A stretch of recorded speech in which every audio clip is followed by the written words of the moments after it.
Naiisip nyo ba?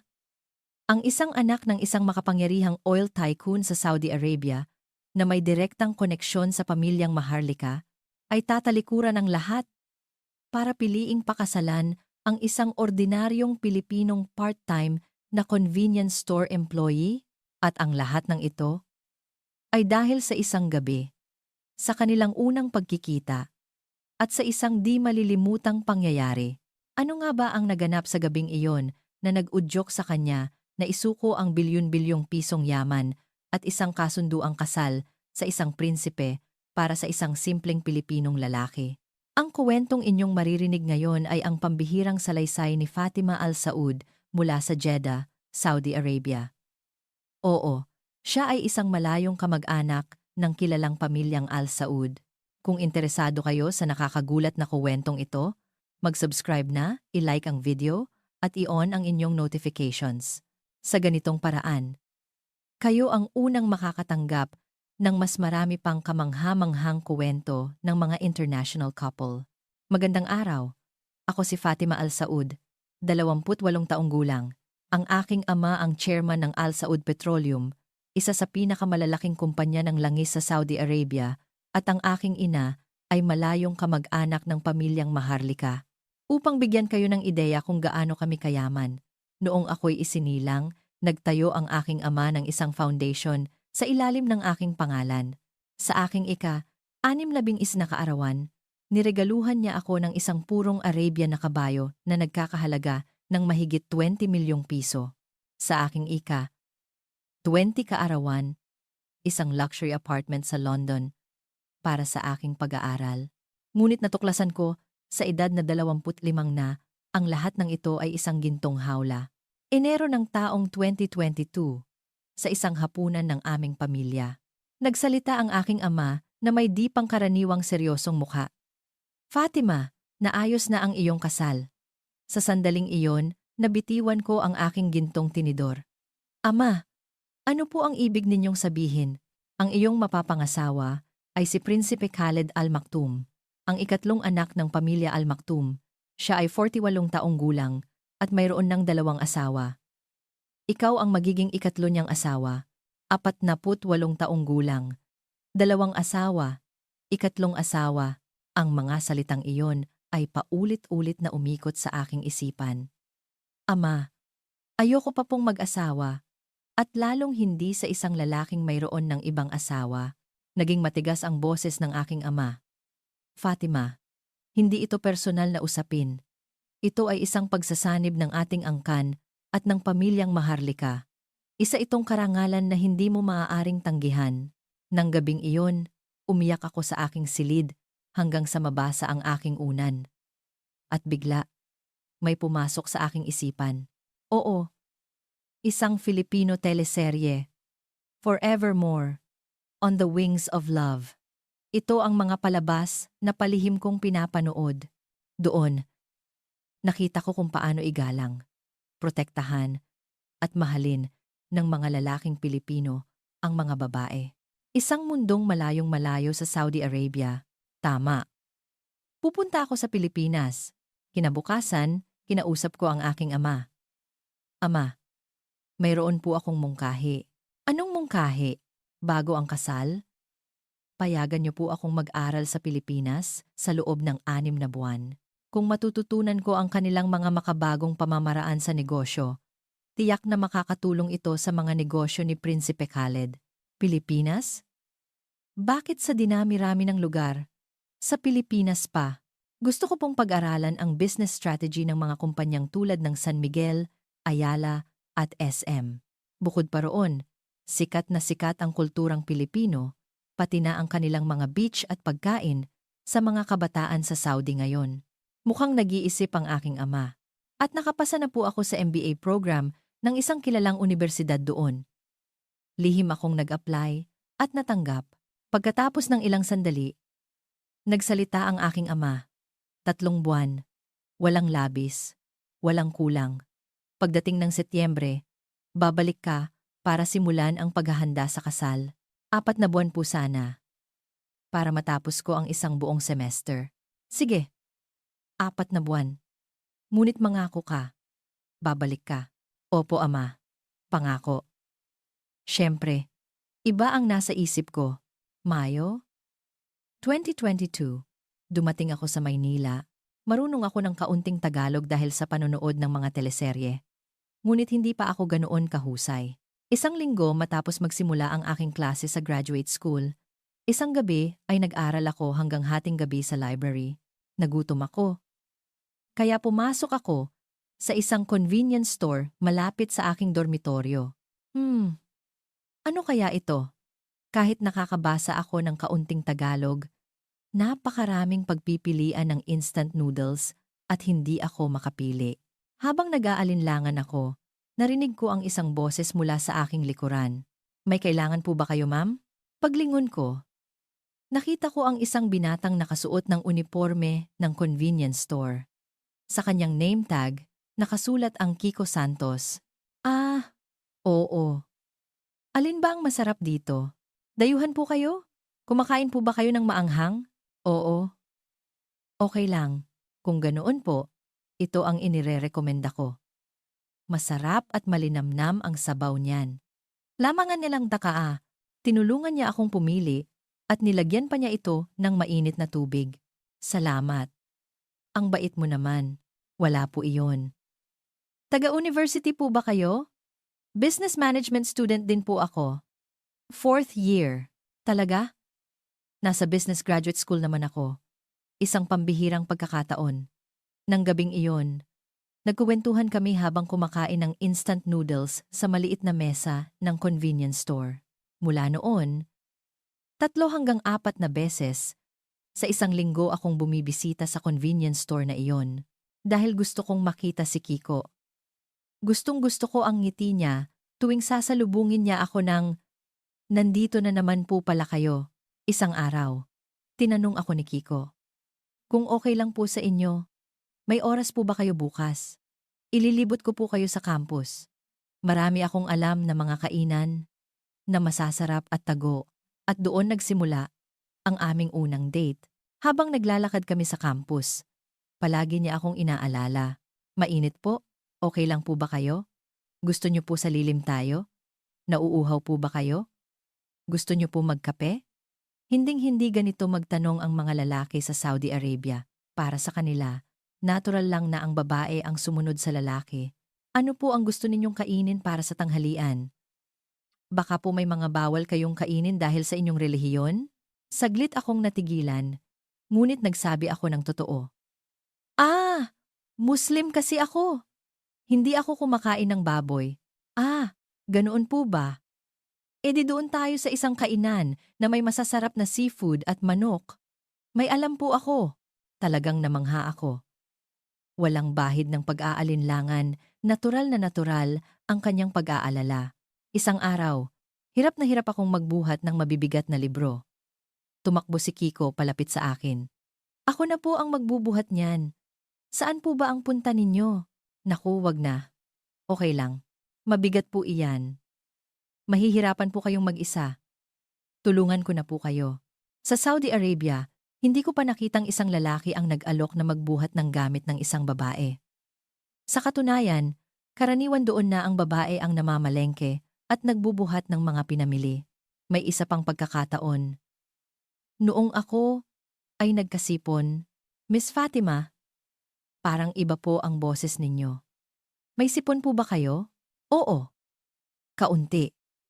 Pagkalipas ng 30 minuto, dumating si Kiko na may dalang supot mula sa botika. Gamot po sa sipon, vitamin C, at ginger tea. Baka po gumaan ang pakiramdam ninyo kapag ininom nyo ito. Halos maiyak ako. Sa Saudi, kapag may sakit ang asawa, sasabihin lang ng lalaki na, "Magpahinga ka na lang dyan," at tapos na. Ngunit habang lumalalim ang pagkagusto ko kay Kiko, lumalalim din ang aking problema. Tama pa ba ito? Malapit na akong umuwi para magpakasal. Hindi ko ba sinasaktan lang si Kiko? Isang araw, maingat na nagtanong si Kiko. "Miss Fatima, may boyfriend po ba kayo?" Biglang kumabog ang dibdib ko.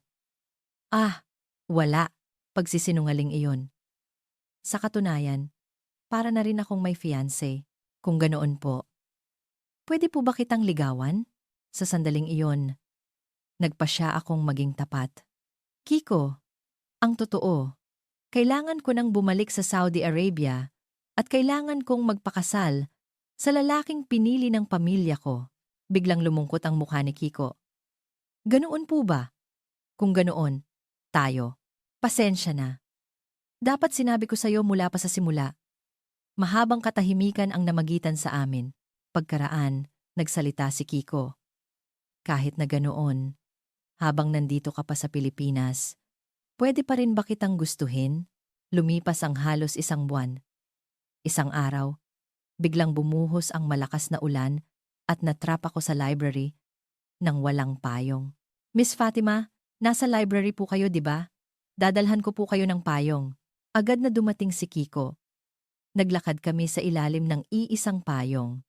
Pagdating ko sa aking dormitoryo, napansin kong basang-basa ang kaliwang balikat ni Kiko. Nako, bakit basa ang isang side mo? Hindi po pwedeng mabasa si Miss Fatima, di ba? Sa sandaling iyon, gumuho ang mundo ko. Mayroon palang lalaking ganito, na natural ang pag-aalala sa iba. Kiko, po, gusto kita. Pero alam ko, kailangan kong umuwi. Pero, sa sandaling ito, maaari mo bang tanggapin ang nararamdaman ko? Sa gitna ng ulan, naganap ang aming unang halik. Matamis, ngunit puno ng lungkot. Isang buwan matapos naming maging magkasintahan, lalo akong kinain ng konsensya. Seryoso si Kiko sa akin, pero itinatago ko ang tunay kong pagkatao. Isang araw, nagtanong siya, ano po pala ang trabaho ng pamilya ninyo? Biglang nanlamig ang aking dibdib. Ah, may negosyo lang sila. Ganoon po ba? Sana kapag bumisita sila sa Pilipinas, makasama natin sila sa hapunan kasama ang mga magulang ko. Nang gabing iyon, hindi ako nakatulog. Maari ko pa bang ipagpatuloy ang pagsisinungaling na ito? Makalipas ang isang linggo, nagpasya ako. Hindi na ako maaaring magsinungaling pa. Kiko, may gusto akong sabihin sa'yo. Mahalaga ito. Nagkita kami sa isang coffee shop. Nag-aalala ang mukha ni Kiko. Ano po iyon? Kiko, pasensya na. Mayroon akong inilihim sa'yo. Huminga ako ng malalim at sinabi ko, hindi lang ako isang ordinaryong exchange student. Anak ako ng isang tycoon sa Saudi Arabia, ang pamilyang Al Saud. Ang aking ama ang chairman ng pangatlo sa pinakamalaking kumpanya ng langis sa Saudi Arabia. Nanlaki ang mga mata ni Kiko. At ang mas nakakagulat, kailangan kong magpakasal pagkalipas ng 4 na buwan. Ang lalaki ay miyembro ng pamilyang Maharlika, 48 taong gulang at may 2 ng asawa. Mahabang katahimikan. Nakita ko ang iba't ibang emosyon sa mukha ni Kiko. Pagkagulat, pagtataksil, at kalungkutan. Bakit? Bakit ngayon mo lang sinabi? Pasensya na. Noong una, balak ko lang makipagkaibigan. Pero dahil napakabuti mong tao, nahulog ang loob ko sa'yo. Napabuntong hininga si Kiko. Kung ganoon, ano ang gusto mong gawin? Uuwi ka ba at magpapakasal sa kanya? Ayoko. Pero kapag iniisip ko ang pamilya ko, napakalaking tao ng ama ko. Kapag sinuway ko siya, magkakaroon ng malaking gulo. Ibig sabihin, hanggang dito na lang tayo. May bahid ng lungkot sa boses ni Kiko. Hindi ko alam. Hindi ko talaga alam. Gusto kita. Pero mahalaga rin sa akin ang pamilya ko. Ilang araw kaming hindi nagkita matapos noon. Kailangan namin pareho ng panahon para mag-isip. Makalipas ang isang linggo, si Kiko ang unang nag-text. Fatima, gusto kitang makausap. Nagkita kami sa isang parke. Seryoso ang mukha ni Kiko. Nag-isip ako, kung kailangan mo talagang umuwi, gusto kong sulitin ang bawat sandali na kasama ka hanggang sa araw na iyon. Ayokong pagsisihan ang lahat, Kiko. Pero may isa lang akong tanong. Totoo bang ayaw mo sa kasal na iyon? Siyempre. Gusto kong magpakasal sa taong mahal ko. Ayokong maging pangatlong asawa ng isang matandang prinsipe. Hinawakan ni Kiko ang aking kamay. Kung ganoon, hahanap tayo ng paraan. Huwag tayong susuko. Mula noon, lalo pang lumalim ang aming relasyon. Ngunit ang anino ng papalapit na paghihiwalay ay laging nakabuntot sa amin. Lumipas ang 2 buwan at papalapit na ang kaarawan ni Kiko. Anong gusto mong gawin sa birthday mo? Gusto ko lang na makasama ka ng tahimik. Sa araw ng kanyang kaarawan, dinala ko ang isang maliit na cake sa kanyang inuupahang apartment. Happy birthday! Simple lang ang kanyang studio unit, ngunit malinis at maayos. Nakasabit sa dingding ang mga litrato naming magkasama. Kumain kami ng cake, uminom ng wine, at nagkuwentuhan tungkol sa kung ano-ano. Sa labas ng bintana, tanaw ang mga ilaw ng Maynila. Fatima, hindi mo ba pinagsisisihan na nakilala mo ang isang mahirap na estudyanteng tulad ko? Ano ka ba? Ang makilala ka ang pinakamagandang swerte sa buhay ko. Hinawakan ni Kiko ang aking kamay. Sulitin natin ang natitirang panahon natin nang walang pagsisisi. Nang gabing iyon, dala ng kaunting tama ng alak, natural naming hinanap ang isa't isa, Fatima. Nang dumampi ang labi ni Kiko sa akin, parang huminto ang mundo. Okay ka lang? Maingat na tanong ni Kiko. Tumango ako. Nang gabing iyon, kami ay unang naging isa. Hanggang sa huli, inalagaan ako ni Kiko. Sabihin mo lang kung masakit ha? Dahan-dahan lang ako. Malayong malayo ito sa mga kwento ng unang gabi na narinig ko mula sa aking mga kaibigan sa Saudi. Sabi nila, ang kanilang mga asawa ay marahas at makasarili. Ngunit si Kiko, sa kaunting pagkunot lang ng aking noo, agad siyang hihinto at magtatanong. Oo, salamat. Ikaw ang unang taong ganito kaingat sa akin. Sino ba naman ang gustong saktan ang taong mahal niya? Dahil sa mga salitang iyon, tumulo ang aking luha. Kinabukasan ng umaga, nagpasya ako. Kiko, hindi na ako babalik sa Saudi Arabia. Fatima, ayokong magpakasal sa lalaking iyon. Ikaw ang mahal ko. Ngunit hindi naging madali ang realidad. Fatima, tapos na ang napag-usapan nating panahon. Umuwi ka na ngayon din. Sa tawag ng aking ama, matatag kong sinabi, Ama, dito na po ako sa Pilipinas. Ano, kapag hindi ka umuwi ngayon din? Itatakwil kita. Kahit na po, mananatili ako sa tabi ni Kiko. Makalipas ang ilang araw, dumating sa Pilipinas ang aking kuya. Fatima, magising ka nga. Nakikipagrelasyon ka sa isang hamak na tagabantay ng tindahan. Kuya, mahal ko si Kiko. Pag-ibig? Dapat ay ikakasal ka sa isang maharlika. Noon dumating si Kiko. Ako po ang magpoprotekta kay Fatima. Ano? Sino ka sa akala mo? Hindi mo nga kayang kitain ang sweldo ng driver namin? Sa kabila ng pang-iinsulto ng aking kuya, nanatiling matatag si Kiko. Hindi po nabibili ng pera ang pagmamahal. Buong puso ko pong mahal si Fatima. Ang sumunod na 6 na buwan ay parang isang digmaan. Sunod-sunod ang mga pananakot, pakiusap, at pressure mula sa aking pamilya. Fatima, pinutol ko na ang mga credit card mo. Paano ka mabubuhay ngayon? Okay lang po. Kasama ko naman si Kiko. Sa katunayan, 3 na ang trabaho ni Kiko. Nagde-deliver sa umaga, nagtututor sa hapon, at nagtatrabaho sa convenience store sa gabi. Pasensya na ha. Nahihirapan ka ng dahil sa akin. Anong pasensya? Masaya ako dahil kasama ko ang taong mahal ko. Mahirap kami, ngunit masaya. Tuwing umaga, ipinaghahanda ako ni Kiko ng baon at binibilhan niya ako ng mga paborito kong halal na pagkain. Ngunit may hangganan din ang ganitong buhay. Isang araw, gumawa ng isang nakakagulat na desisyon si Kiko. Fatima, ako ang pupunta sa Saudi Arabia. Ano?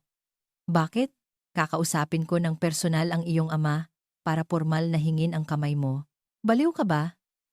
Delikado iyon. Hindi mo alam kung gaano katindi magalit ang ama ko. Kailangan kong pumunta. Ayokong maging duwag. Gusto kong makuha ang basbas niya ng marangal.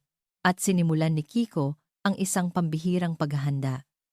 Gabi-gabi, nag-aral siya ng Arabic, kulturang Islam, at mga tamang asal sa Saudi Arabia. Habang nakikita ko siyang nakatulog sa lamesa 2:00 ng madaling araw habang nag-aaral, hindi ko mapigilang maiyak. Para kay Fatima, gagawin ko ang lahat. Sa umaga, 3 ang kanyang trabaho. At sa gabi, pumapasok siya sa isang Arabic language school. Tuwing weekend, bumibisita siya sa isang moske sa Maynila para matutunan ang mga ritual. Assalamu alaikum, wa alaikumusalaam. Gumagaling na ang iyong pagbigkas, sabi ng imam, na humanga sa dedikasyon ni Kiko. Ang isang binatang tulad mo, tiyak na mapapalambot ang puso ng iyong magiging biyenan. Lumipas ang 6 na buwan. Si Kiko ay marunong nang makipag-usap sa basic Arabic at kabisado na niya ang ilang mahahalagang talata mula sa Quran. Sigurado ka ba talagang pupunta ka? Umiiyak kong tanong sa airport. Oo. Huwag kang mag-alala. Uuwi akong may basbas niya. Kapag naging delikado, umuwi ka kaagad, ha? Naintindihan mo? Oo. Mahal kita. Fatima. Gold. Gold and gold and gold. Marso 15, 2023, lumipad si Kiko papuntang Saudi Arabia. Pagdating niya doon, dumiretso raw siya sa aming bahay. Ngunit hinarang siya ng mga guwardiya. Wala po kayong appointment. Hindi po kayo pwedeng pumasok. Ako po ang nagmamahal kay Fatima. Pakiusap. Sabihin ninyo sa chairman na gusto ko siyang makausap. Tinuya lang daw siya ng mga guwardiya. Umuwi na po kayo. Hindi po nakikipag-usap ang chairman sa ganyang mga dahilan. Ngunit hindi sumuko si Kiko. Lumuhod siya doon. Dito po ako maghihintay. Sa buwan ng Marso sa Saudi Arabia, umaabot sa 40 degrees Celsius ang temperatura sa umaga. Sa unang araw, namula ang kanyang balat sa tindi ng sikat ng araw. Sa ikalawang araw, nanuyo ang kanyang mga labi at nagsimula siyang ma-dehydrate. Sa ikatlong araw, halos mawalan na siya ng malay. Lihim siyang inabutan ng tubig ng aming mga kasambahay. Ngunit tumanggi raw si Kiko. Maghihintay po ako ng marangal. Ang balitang ito ay nakarating sa aking ama. Ano? May isang Pilipino na 3 araw nang nasa labas ng tarangkahan? Nang hapon ng ikatlong araw, lumabas mismo ang aking ama. Ikaw ba ang binatang iyon? Mula sa Pilipinas? Kahit na dehydrated, pinilit ni Kiko na tumayo at magbigay galang. Assalamu alaikum. Ako po si Kiko Santos. Nagulat daw ang aking ama. Isang taga-silangan na bumati ng may perpektong Arabic na pagbati. Bakit mo ginagawa ang kahangalang ito? Muntik ka nang mamatay. Dahil po buong puso kong mahal si Fatima. Para sa kanya, handa ko pong ibigay ang aking buhay. Pinapasok ng aking ama si Kiko sa loob ng bahay. At doon, nagsimula ang tunay na pagsubok. Wala ka namang alam sa Islam. Agad na nagsimulang bumigkas si Kiko sa isang malinaw na boses. Bismillahirrahmanirrahim. Alhamdulillahi Rabbil Alamin. Perpekto niyang binigkas ang unang kabanata ng Quran, ang Al-Fatiha, na ikinagulat ng aking ama. Wala ka ring alam sa aming kultura. Naghanda si Kiko ng tsaa ayon sa tamang Arabic na pamamaraan. Gamit lamang ang kanang kamay at inihain ito ng may tamang anggulo. Bakit mo ginawa ang lahat ng ito? Naisip ko po na kung nais kong pakasalan si Fatima, nararapat lamang na alamin ko ang lahat ng ito. Mula sa araw na iyon, gumawa ng isang pambihirang mungkahi ang aking ama. Sige, manirahan ka sa aming tahanan sa loob ng 1 buwan. Sa panahong iyon, oobserbahan kita. 1 buwan ngang nanirahan si Kiko sa aming bahay. Gumigising siya bago sumikat ang araw para sa Fajr prayer, sumasama sa aking ama sa opisina sa umaga para matuto ng negosyo, at sa gabi ay kasama ang pamilya sa hapunan para matutunan ang kulturang Arabo. Natapat pa ito sa panahon ng Ramadan, kaya mas naging mahirap. Ngunit hindi raw nagreklamo si Kiko kahit 1 beses. Ang aking mga kapatid na noong unay galit ay unti-unting napalapit sa kanya. Hoy Kiko! Tara! Maglaro tayo ng soccer! Ang aya ng kuya ko.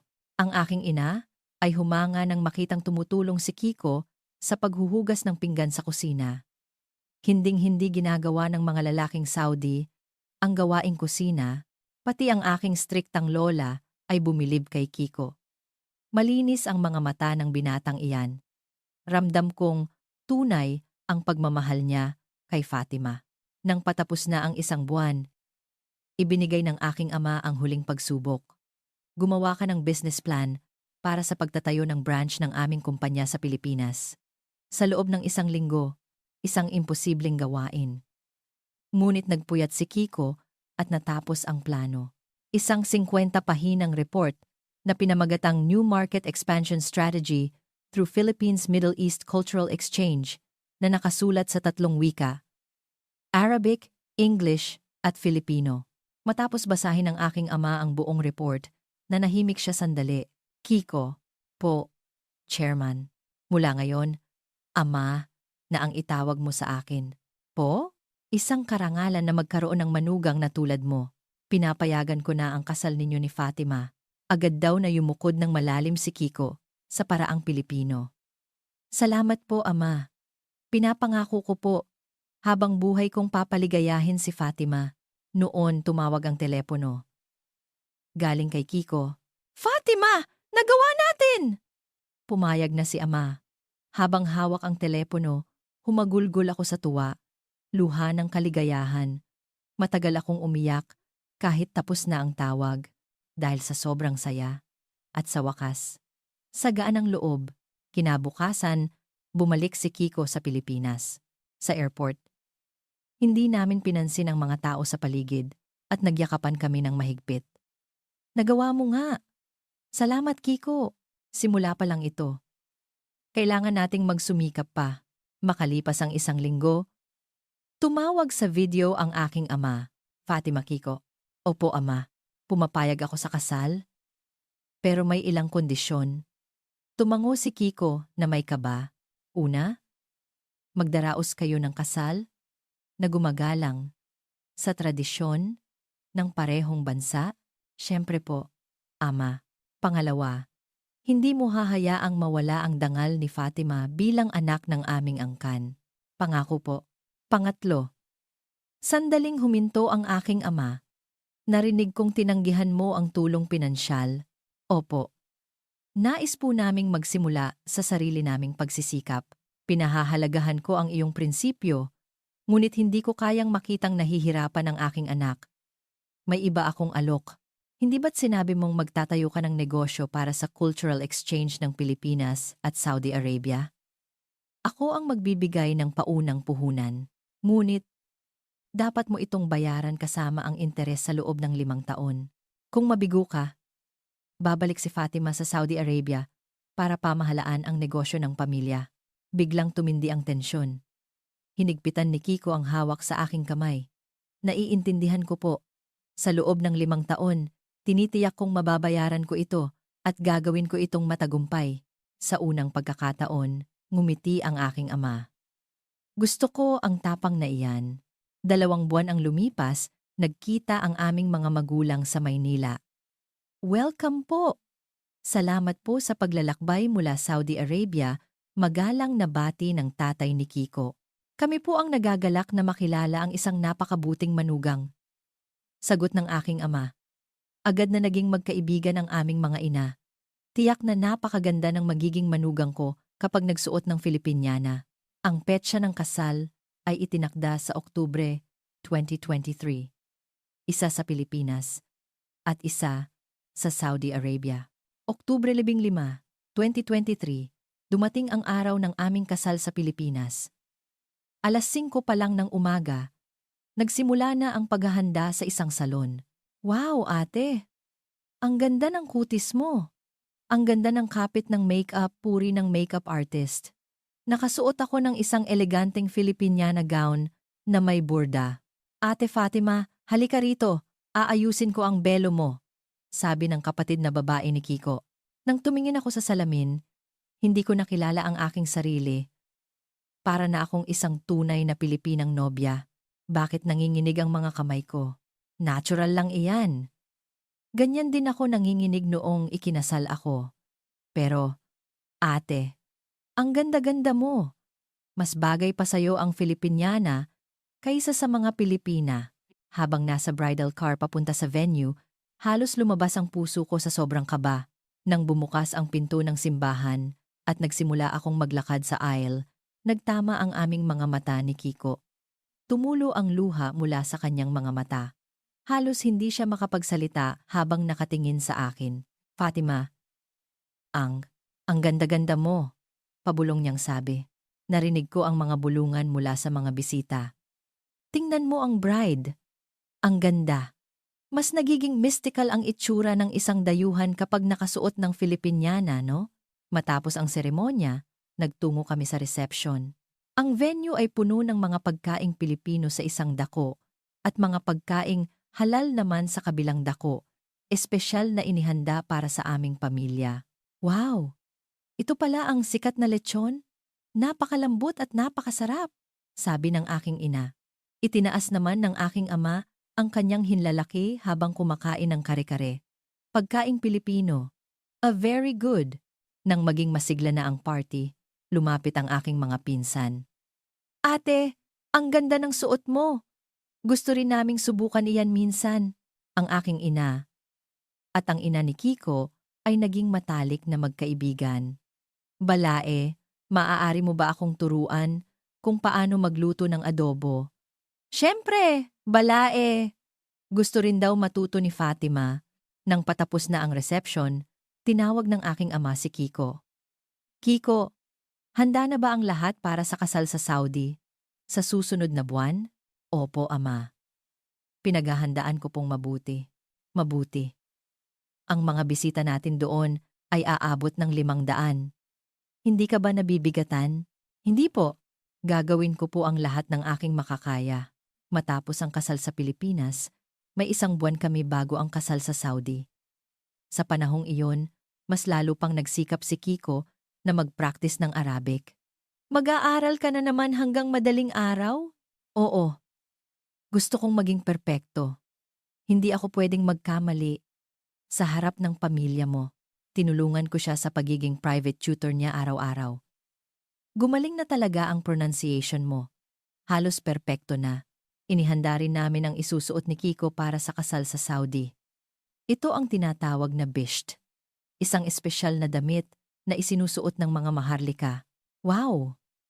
May mga gintong burda. Hindi ba masyadong mahal ito?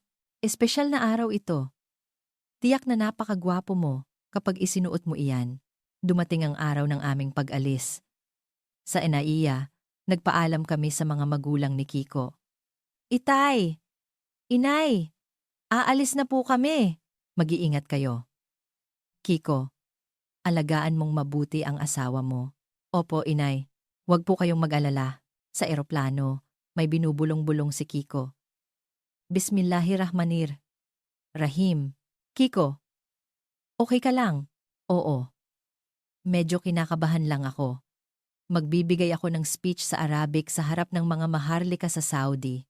Hinigpitan ko ang kanyang kamay. 6 na buwan kang naghanda ng mabuti.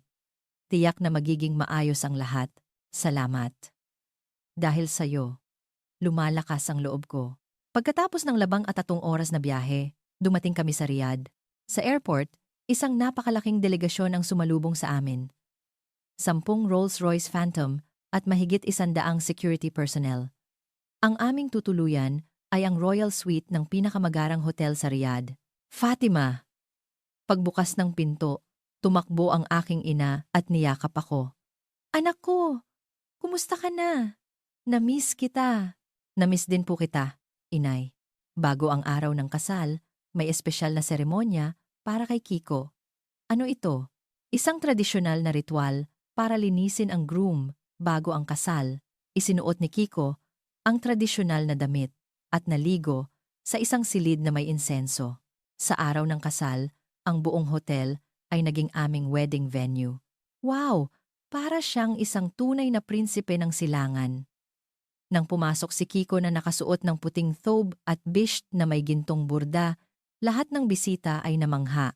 Ako naman ay nakasuot ng gintong damit na may mga diamante at isang tiara.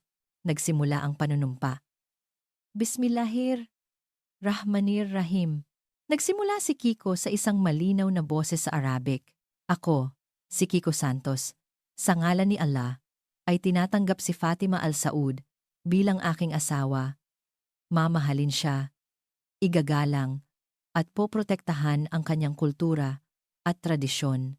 Ang perpektong pagbigkas at matataas na Arabic ay nagpahanga sa lahat. Posible ba ito? Isang Pilipino na ganito kahusay mag-Arabic sa loob lang ng 6 na buwan?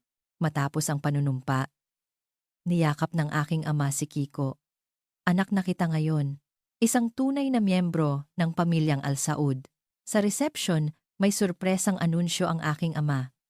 Sa gabing ito, may isa pa akong regalo. Ang isang penthouse sa Burj Khalifa sa Dubai, ang magiging tahanan ninyo. Nagkagulo ang mga bisita.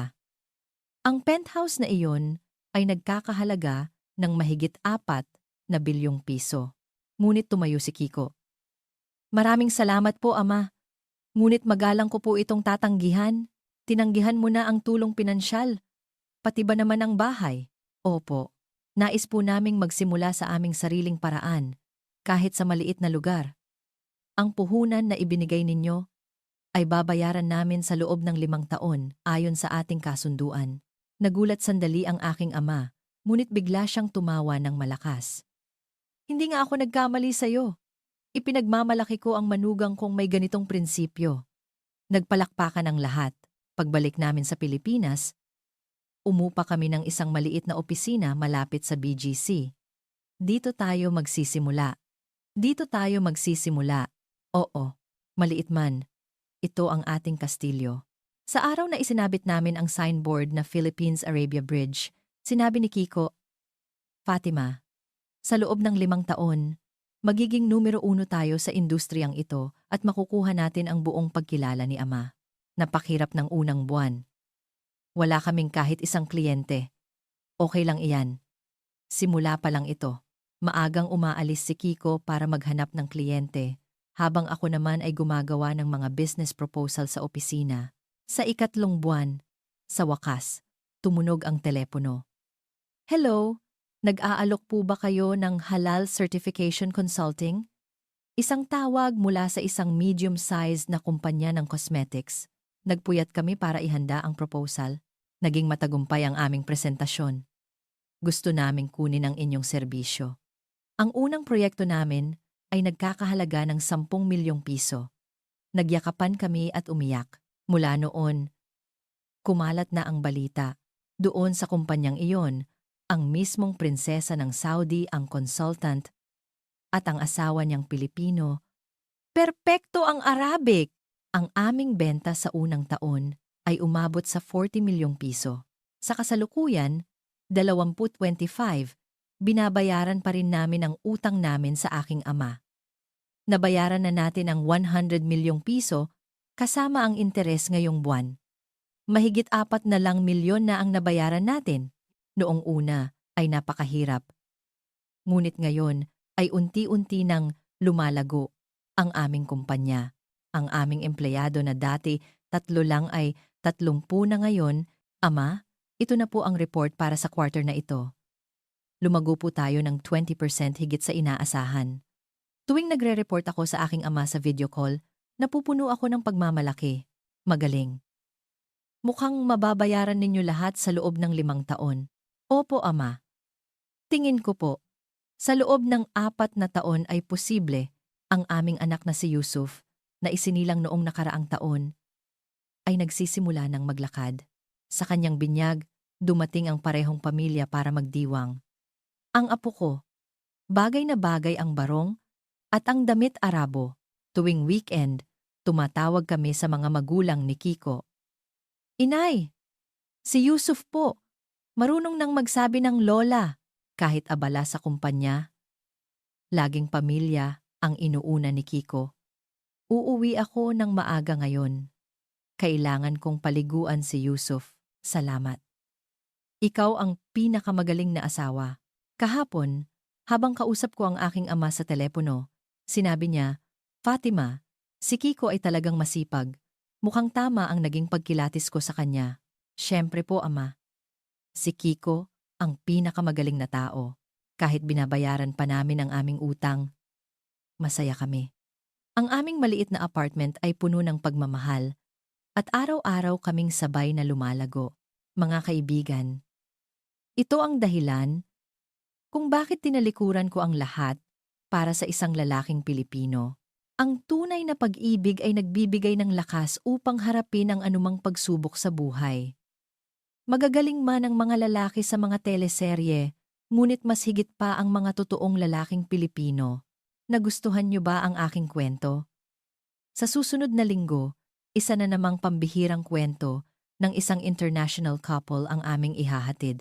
Huwag kalimutang mag-subscribe, i-like, at i-on ang notifications. Hihintayin din namin ang inyong mga komento.